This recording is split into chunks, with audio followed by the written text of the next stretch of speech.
2024 లేదా 25లో డిగ్రీ లేదా బీటెక్ చదివారా? సాఫ్ట్వేర్ జాబ్ కోసం ఎదురు చూస్తున్నారా? అయితే కోడ్ జ్ఞాన్ 100 డేస్ కోర్సులో చేరండి, జాబ్ సాధించండి. నమస్తే విజయ పెద్దన గారు. నమస్తే ఉషా. మన పార్ట్నర్ గురించి ఫ్రెండ్స్కైనా కొలీగ్స్కైనా గ్రూప్ ఆఫ్ మెంబర్స్ ఉన్నప్పుడైనా సరే చెప్పకూడని షేర్ చేయకూడని విషయాలు ఏంటి అసలు? చాలా ఉంటాయి ఉషా. మనకి క్లోజ్ ఫ్రెండ్స్ కదా అనో లేకపోతే మనకి బాగా ఇష్టమైన వ్యక్తులను మనం గబగబా మన పార్ట్నర్ గురించి అన్నీ షేర్ చేసే రైట్ మనకు లేదు. అసలు కొన్ని మీ రిలేషన్షిప్ బాగుండాలంటే కూడా కొన్ని మీ వరకే ఉంచుకునే ప్రయత్నాలు చేయాలి. ఎంత క్లోజ్ అయినా సరే అంత గుప్పిటంతా తెరవాల్సిన పని లేదు. ఫ్రెండ్స్ ముందు కానీ క్లోజ్ వాళ్ళ ముందు కానీ ఎవరి ముందైనా సరే.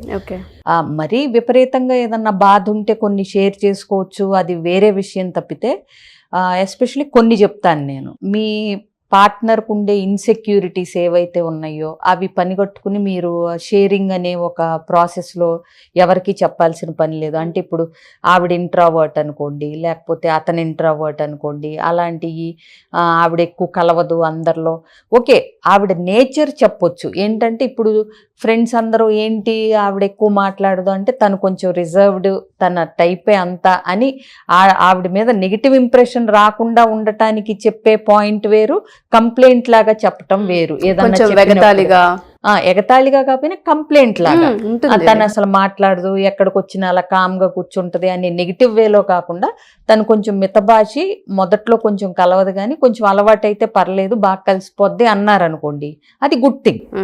సో అవతల వాళ్ళు కూడా ఈవిడికి టైం కావాలన్నమాట, నలుగురిలో మింగిల్ అవటాక అనేది తెలుస్తుంది. ఆవిడైనా అతనైనా సరే, ఎవరి గురించి అయినా సరే, మనం భార్య భర్త పార్ట్నర్ గురించి మాట్లాడదాం మనం. అట్లాగే కొంతమందికి కొన్ని ఇన్సెక్యూరిటీస్ ఇట్లాగే కొన్ని ఏదన్నా అంటే ఉంటాయి. కొంతమందికి నలుగురిలోకి వచ్చేటప్పుడు చాలా బాగా రెడీ అయ్యి రావాలని ఏం రారు, కొంతమంది క్యాజువల్ గా వస్తుంటారు. అది కూడా వీళ్ళకి ప్రాబ్లమే. అసలు రెడీ అవ్వటం చేత కాదు పార్ట్నర్కి అన్నట్టుగా చెప్పటాలు ఇలాంటివన్నీ.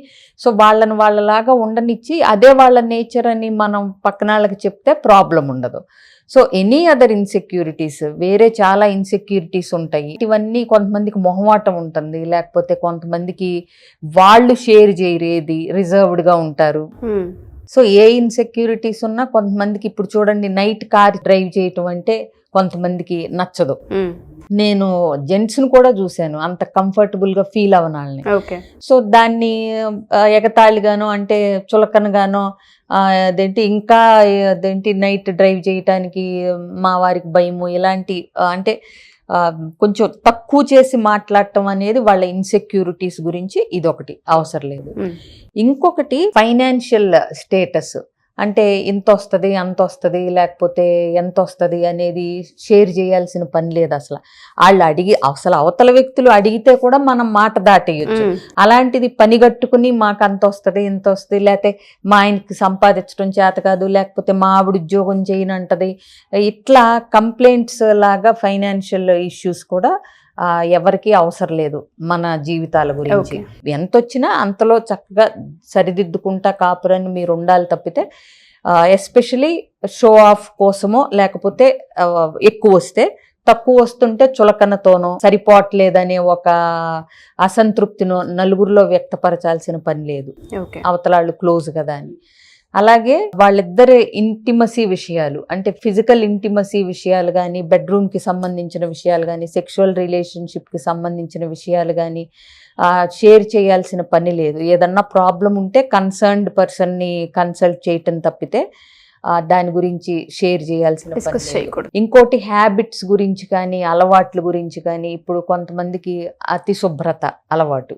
సో ఎప్పుడన్నా చూడండి, ఫ్రెండ్స్ కూడా మనకి కొంతమంది క్లోజ్గా ఉంటారు, మనం చెప్పిన జడ్జి చేయని ఫ్రెండ్స్ ఉంటారు. అలాంటి వాళ్ళతో ఏదో అప్పుడే ఎప్పుడన్నా ఊరికే ఒక జోక్గా ఒక మాట అంటాం, అది వేరే విషయం. కానీ మీరు ఇంకొకటి ఎలా చెప్తున్నారు అవతల వాళ్ళకు కూడా అనేది ఉంటుంది. సరదాగా ఊరికే ఒక విషయంగా చెప్తున్నారా, లేకపోతే మీ పంచుకుంటున్నారా, మీకున్న బాధల్ని పంచుకుంటున్నారా, లేదా ఎంతసేపు చాడీలలాగా కంప్లైంట్స్ లాగా చెప్తున్నారా అన్న దాన్ని బట్టి కూడా ఏ విషయం చెప్పొచ్చు, ఎంతవరకు చెప్పొచ్చు అనేది కూడా డిపెండ్ అవుతుంది. సో అలాగే ఫిజికల్ ఇంటిమసీ విషయాలు అసలు షేర్ చేయాల్సిన పని లేదు. అలాగే హ్యాబిట్స్, కొంతమందికి వాళ్ళకి కొన్ని అలవాట్లు ఉంటాయి.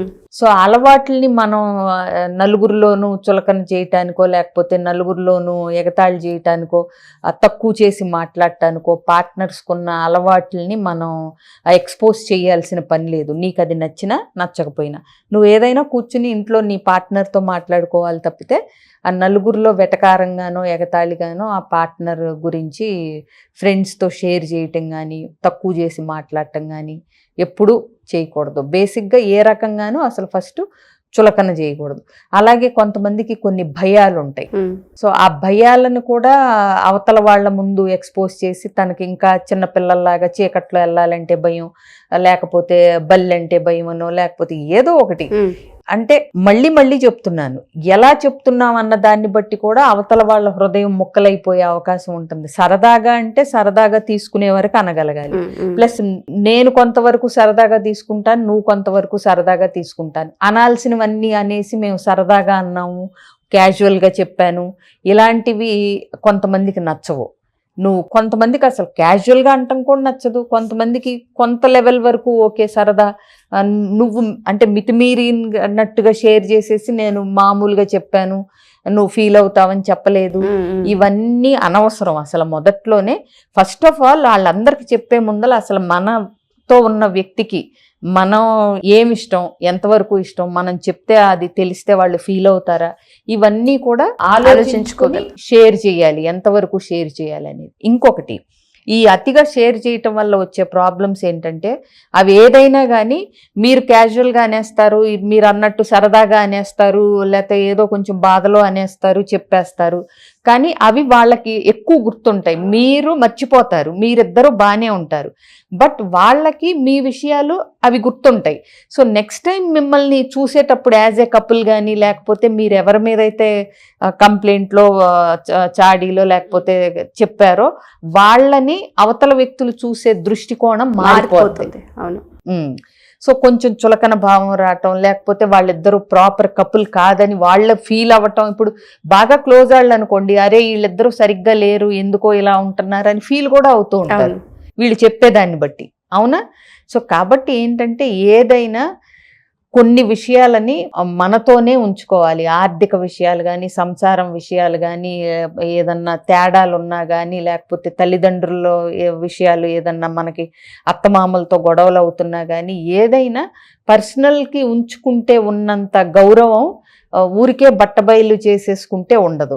ఇంకోటి, వాటిని సార్ట్ అవుట్ చేసుకోవాలి. డెఫినెట్గా మీకు ప్రాబ్లమ్స్ ఉన్నాయి, కంప్లైంట్స్ ఉన్నాయి, ఇష్యూస్ ఉన్నాయి, వాటన్నిటిని కరెక్ట్ పర్సన్ ఎవరి దగ్గర చెప్తే మన ప్రాబ్లం సాల్వ్ అవుతుంది అనుకోవాలి తప్పితే చాలామంది ఇవాళ కూడా కొంతమందిని చూస్తూ ఉంటాయి కదా, మాట మెదిలితే వీళ్ళిద్దరికి ఎలా బ్రతకాలో తెలియక పంచాయతీలని పెట్టేయటం, పెద్ద మనుషులని కూర్చోబెట్టి మాట్లాడటం, లేకపోతే పద్దాకా అమ్మా నాన్నల మధ్యకి విషయాలు తీసుకెళ్ళిపోవటం, వాళ్ళు మాట్లాడుకుని అంటే అబ్బాయి తల్లిదండ్రులు అమ్మాయి తల్లిదండ్రులు మాట్లాడుకుని నెత్తికొట్టుకుని వీళ్ళకి సర్ది చెప్పటం, ఇలా ఉంటున్నాయి తప్పితే అసలు ఏదైనా ప్రాబ్లం ఎక్కడుంది అని ఒకళ్ళు పరిష్కారానికి కానీ లేకపోతే ఆ ఈగోస్ పక్కన పెట్టి మనం హ్యాపీగా ఉండాలంటే ఏం చెయ్యాలని కానీ వాళ్ళిద్దరూ కూర్చుంటే ఇద్దరూ చదువుకున్న వాళ్ళే అవుతున్నారు, ఇద్దరూ సంపాదించే వాళ్ళు అవుతున్నారు, ఇద్దరూ తెలివిగల వాళ్ళుగానే ఉంటున్నారు, సంపాదన ఉన్నా లేకపోయినా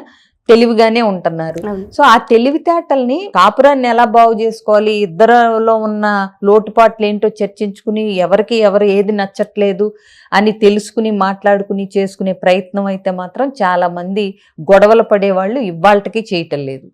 ఎంతసేపు నలుగురిలో అంటే కొన్నిసార్లు ఎంత బాధేస్తుందంటే నలుగురిలో నీదెక్కువ తప్పని ప్రూవ్ చేయాలి, నీదెక్కువ తప్పని ప్రూవ్ చేయాలనే తపనలోనే ఉంటున్నారు తప్పితే అది వాళ్ళిద్దరికి యాజ్ ఏ కపుల్ అది వాళ్ళిద్దరికి అవమానం అనేది విషయం వాళ్ళకి అర్థం కావట్లేదు. నువ్వు తప్ప నేను తప్ప, నువ్వు ఎక్కువ తప్పు అని వాళ్ళు ప్రూవ్ చేయాలనుకోవటం, మరి నీదే ఎక్కువ తప్ప నీళ్ళు ప్రూవ్ చేయాలనుకుంటాం, అది నలుగురు ముందల. ఈ మధ్య కొత్తగా కొంతమంది ఏంటంటే మాకు వాళ్ళు తెలుసు, మాకు వీళ్ళు తెలుసు, పొలిటీషియన్స్ వాళ్ళు తెలుసు వీళ్ళు తెలుసు, తెలిస్తే ఏంటి మీ కాపురాన్ని వాళ్ళు ఏం చేయగలుగుతారు? అవునా? సో బేసిక్గా మీ కాపురం బాగుండాలంటే ఏది చెయ్యాలన్నా మీ ఇద్దరి చేతుల్లోనే ఉందనేది ఫస్ట్ పాయింట్ తెలుసుకోగలగాలి.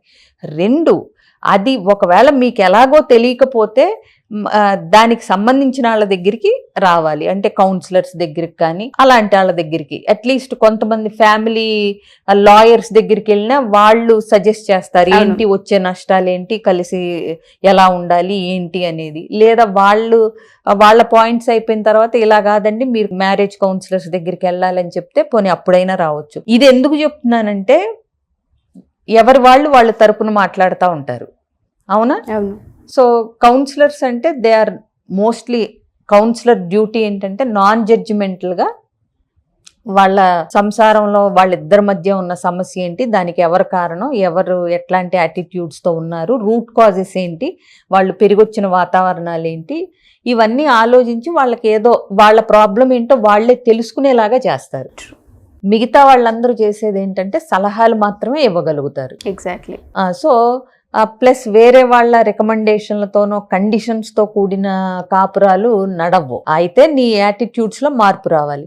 అసలు క్లియర్గా ఒక రిలేషన్షిప్ పర్మనెంట్గా సస్టైన్ అవ్వాలంటే 3 Cలు కంపల్సరీ ఉండాలి. Communication, commitment, compromise. అసలు కాంప్రమైజ్ అనే పదం అదేదో ఒక చెడ్డ మాట, ఒక బూతు మాట. కాంప్రమైజ్ అవ్వటం ఏంటి అనేది ఉంటే గనక అసలు కుదరదు. ఇప్పుడు అన్ని సార్లు నీకు నచ్చినట్టుగానే లైఫ్ ఉండదు, అవునా? ఇద్దరూ చేయాలి కాంప్రమైజ్లు. ఎవరో ఒక్కళ్ళనే చేయమంటలా.